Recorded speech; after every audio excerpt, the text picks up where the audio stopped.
Welcome to Deep or Nothing with Miss Daisy O, the podcast where we explore the art of deep thinking.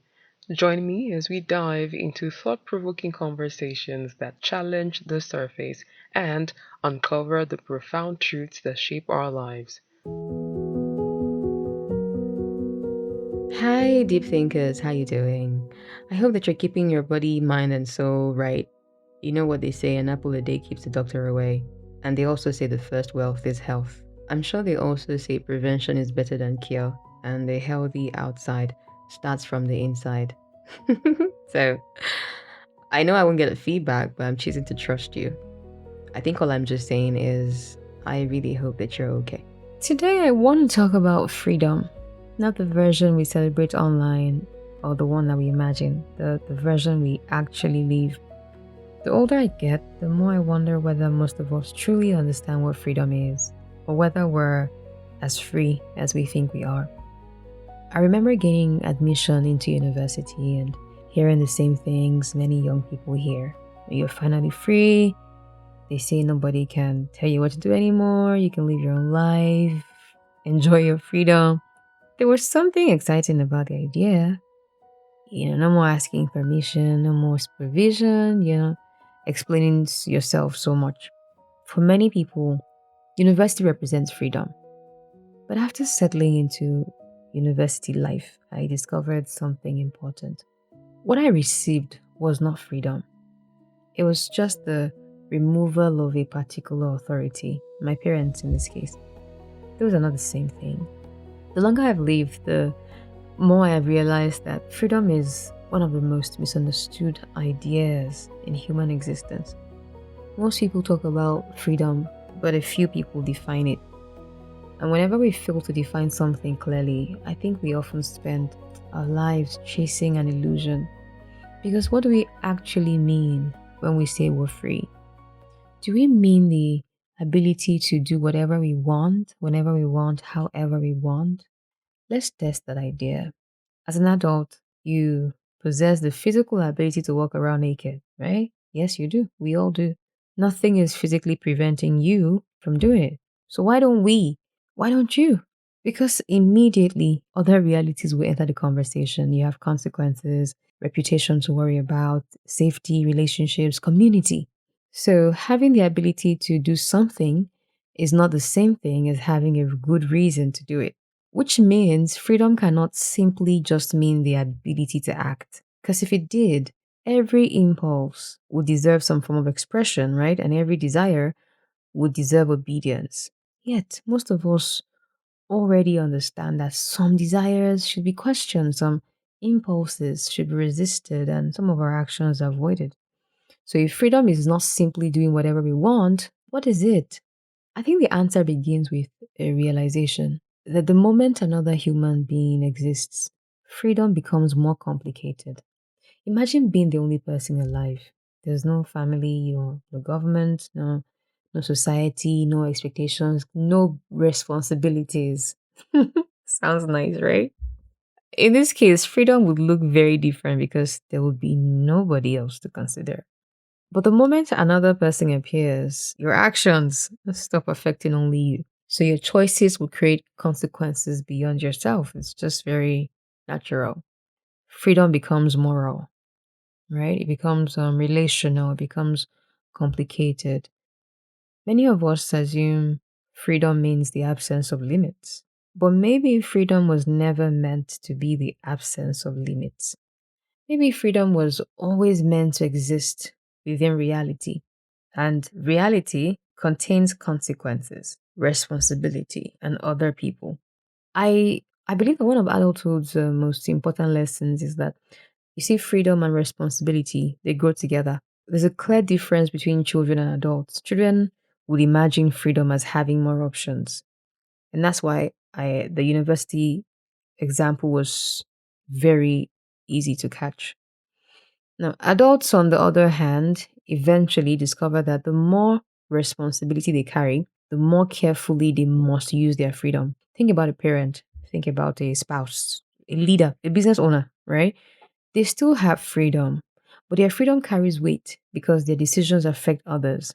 As a result of that, they stop asking, questions like, what do I want to do? They start asking, what should I do? And that's a very different question. So, one of the clearest signs of maturity for me is becoming more concerned with what you should do than with what you merely want to do. See, children are primarily concerned with desire. That's how they are wired.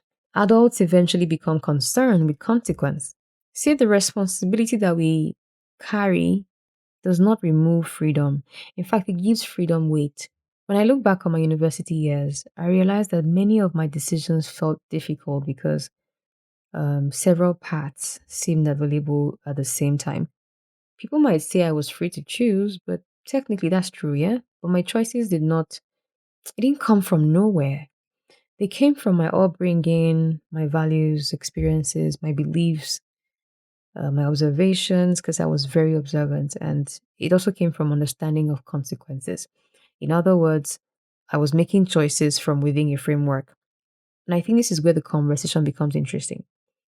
Many people talk about choice as though choice happens in isolation, as though decisions come from a neutral space that's not taught by influence.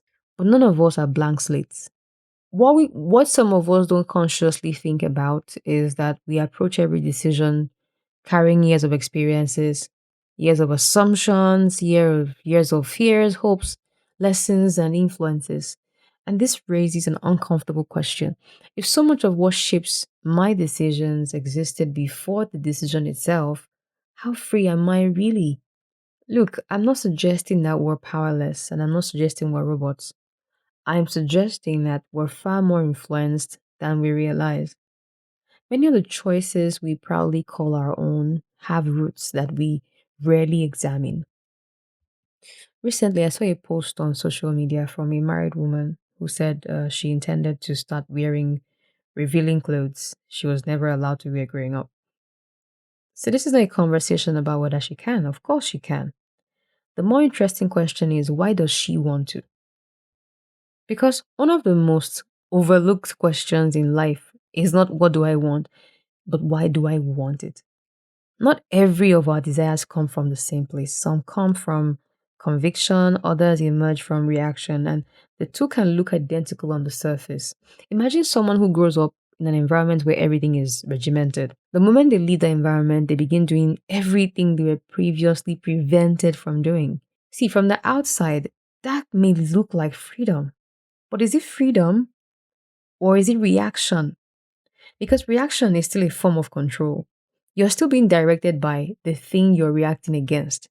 If I spend my life doing the opposite of what my parents taught me, are they really absent from my decision making or are they still influencing me but from a different direction? If every decision I make is an attempt to prove something to my past, am I free or am I still negotiating with something that never got fully resolved? What people don't understand is not every act of rebellion is an act of liberation. Sometimes, you see that behavior, it's evidence that the thing we're rebelling against still occupies space inside of us. And this idea extends far beyond clothing. It affects careers, lifestyle, relationships, money, beliefs, identity. Many lives are built in reaction to something. Because the reaction now feels voluntary, we mistake it for freedom. But freedom and reaction are not always the same thing. Enjoying the podcast? Follow and turn on notifications for new episodes weekly. Welcome back to Deep or Nothing with Miss Daisy O. And that brings us to values. People often say, oh, these are my values. This is who I am. But not everything we call a value is actually a value. I remember our first episode for this new season, and we talked about the concept of self. Some of those things are just adaptations, some are coping mechanisms, some are survival strategies. Maybe someone became very independent because they learned early that nobody was coming to help them. Maybe someone became highly agreeable because conflict at a point in time felt dangerous. It's funny how someone even could become obsessed with achievement because validation was tied to performance. It's the same thing with people who are emotionally distant. Sometimes it's maybe somebody became like that because they were once vulnerable and it led to pain. Over time, these adaptations become familiar. They become identity. They become normal. So eventually people stop saying, "Oh, that's how I learned to survive." They start saying, "This is who I am." Those are not the same thing. And this brings me back to freedom. If my values have been shaped by my experience and my desires are shaped by environment, if my fears are shaped by my history, right? In fact, my ambitions, let's say by what I've observed, then how many of my choices are entirely my own? Again, don't get me wrong, I'm not arguing for powerlessness. I'm arguing for awareness. Maybe true freedom begins when we become aware of what's influencing us. Because awareness changes things. The moment I realize, or the moment I recognize that a behavior is just a coping mechanism, I can examine that behavior. The moment I recognize a desire is a reaction, I can question it. It's the same way if the moment I recognize a belief as one that I inherited, then I can evaluate it. So awareness does not eliminate influence, but it changes my relationship with it. And that relationship matters because I increasingly think freedom is not the absence of influence. Freedom is understanding what is influencing you. At this point, I know people are asking, or some people may ask, whether free will exists at all. I think it does, but perhaps not in the way we imagine. Think about a belief you hold strongly about maybe relationships, marriage, success, money, faith, even, or purpose. Where did that come from? Answer me carefully. Did you consciously create it, that belief? Or maybe did pieces of that belief arrive through your family, culture, education, religion, experience, pain, having repeated it, or even admiration? All I'm saying is most of our beliefs did not arrive in isolation. Yet those beliefs become the lens through which we make decisions. This means influence often enters the process long before choice appears. Many of us imagine choice at the starting point, while in reality, choice arrives much later, long after your beliefs are formed, long after your preferences have developed, long after fear took its roots, or after desires even established themselves. And that does not make our choices fake, by the way. It simply makes them more complicated. And this is why I've become skeptical of the idea that human beings are entirely self made. Nah, none of us are. Every one of us carries an inheritance. Some of it are beautiful, some painful, some are empowering, some are limiting. And that inheritance follows us into everything, into parenting, careers, relationships, marriage, friendship, leadership. I mean, everywhere.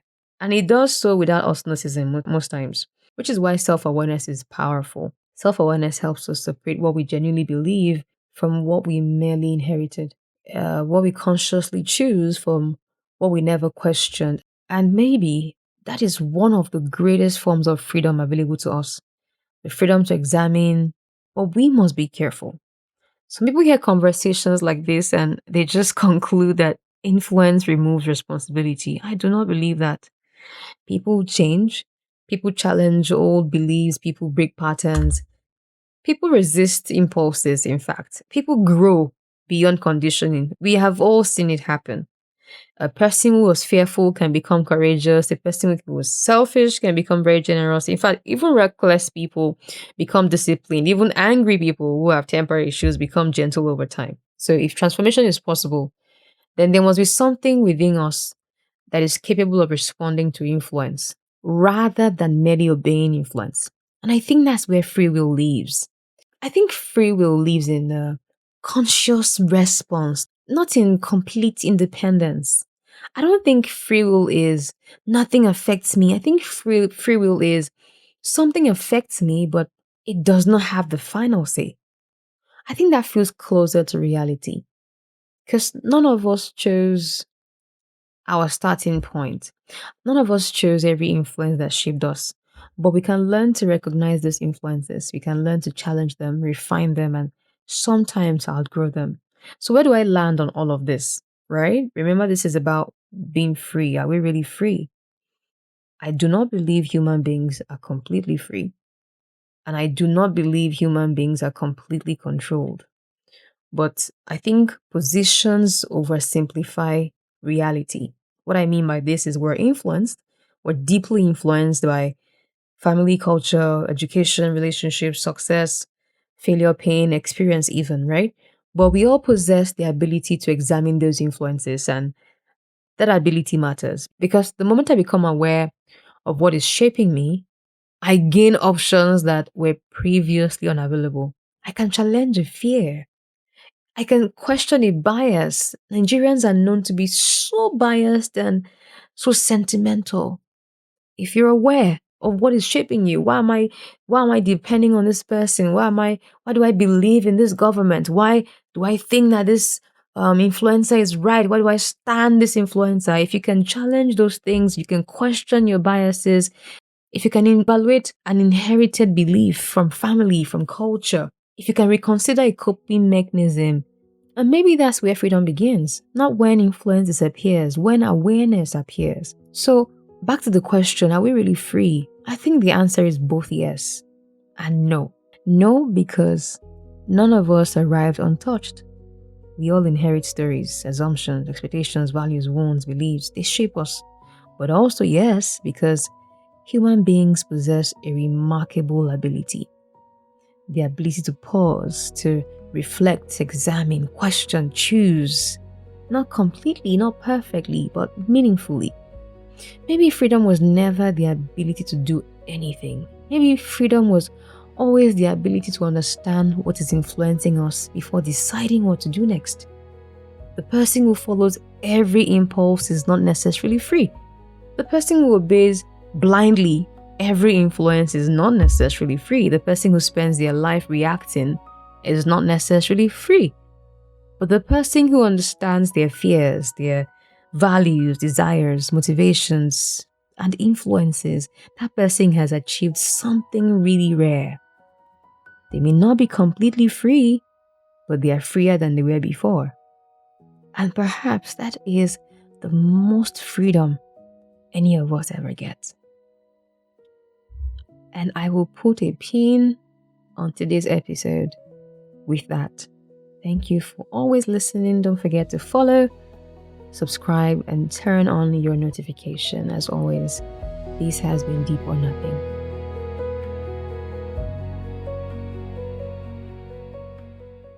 Let's go deep, or not at all.